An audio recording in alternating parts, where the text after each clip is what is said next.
ആതിര പ്രസവിക്കില്ല എന്ന് അവന്തിക പറഞ്ഞിട്ടുണ്ടെങ്കിൽ ആതിര പ്രസവിക്കില്ല. അതവൾ ഇവിടെയാണെങ്കിലും ശരി, അവിടെയാണെങ്കിലും ശരി, ഈ ലോകത്ത് എവിടെയാണെങ്കിലും ശരി.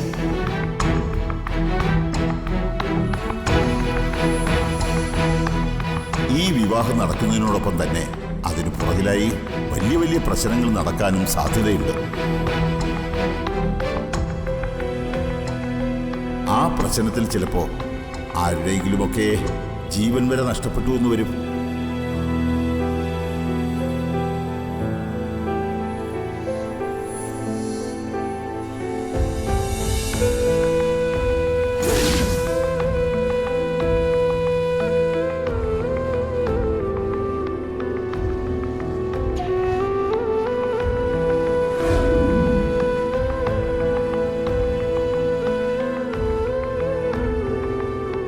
ആതിര പ്രസവിക്കില്ല എന്ന് അവന്തിക പറഞ്ഞിട്ടുണ്ടെങ്കിൽ ആതിര പ്രസവിക്കില്ല.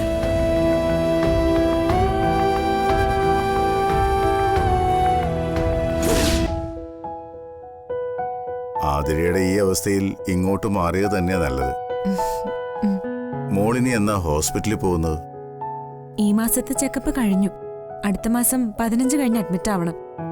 ആ, ഇനിയിപ്പോ പ്രസവം കഴിയുന്നവരെയെങ്കിലും സന്ദീപ് ഇവിടെ തന്നെ നിൽക്കട്ടെ. അനൂപ് ഓഫീസിലൊക്കെ പോകുന്നല്ലേ, നീ തൽക്കാലം ഓഫീസിൽ പോകണ്ട. ശരി അച്ഛാ. ഭർത്താവിന്റെ സാന്നിധ്യം എപ്പോഴും അടുത്ത് വേണ്ട സമയമായത്.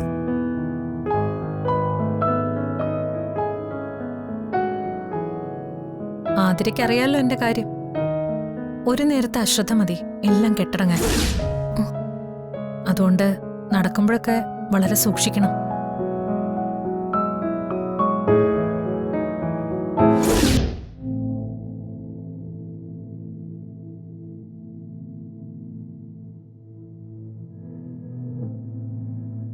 ഇവിടെ അങ്ങനെ വീഴാനുള്ള സാധ്യതയൊന്നും ഇല്ല അവന്തികെ. എന്തായാലും ഇതുവരെ ഞങ്ങൾ സൂക്ഷിച്ചില്ലേ, ഇനി 1 മാസം കൂടി അത് ഒരു കുഴപ്പമില്ലാതെ പൊയ്ക്കോളും.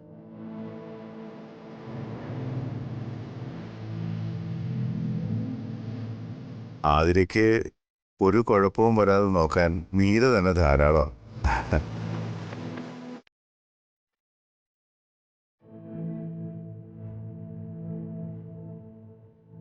അപ്പോ കുഞ്ഞിന്റെ ഉത്തരവാദിത്വം മുഴുവൻ മീരയ്ക്കാ.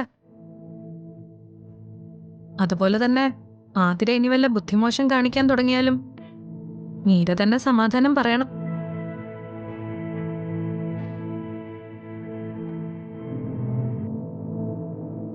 ഞാൻ അവന്തികയോട് പറഞ്ഞിട്ടില്ലേ, ആതിരയുടെ കുഞ്ഞിനെ അവന്തികയുടെ കയ്യിൽ ഞാൻ വെച്ച് തരുമെന്ന്. അതങ്ങനെ തന്നെ നടക്കും.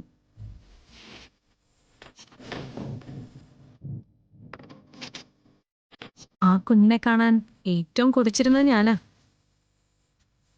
എനിക്ക് തന്നില്ലെങ്കിലും ആതിരയ്ക്ക് ഈശ്വരൻ കൊടുക്കും.